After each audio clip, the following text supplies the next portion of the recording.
Železniška proga med Ljubljano in Mariborom je del tako imenovane južne železnice, ki je sredi 19. stoletja povezala Dunaj s pristaniščem Trst.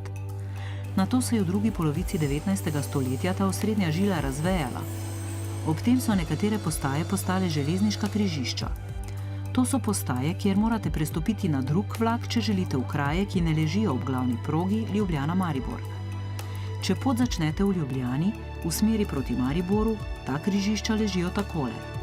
Zidani most, kjer se lahko preusmerite proti Sevnici, Dobovi in Zagrebu, Celje, kjer se odcepi proga v Velenjsko kotlino, Grobelno, kjer prestopite za Rogatec ali Imeno ter naprej na Hrvaško, pred Mariborom, kjer bodisi prestopite za Dravograd ali se odpeljete naprej v Avstrijo, pa je še pomembno železniško križišče Pragersko.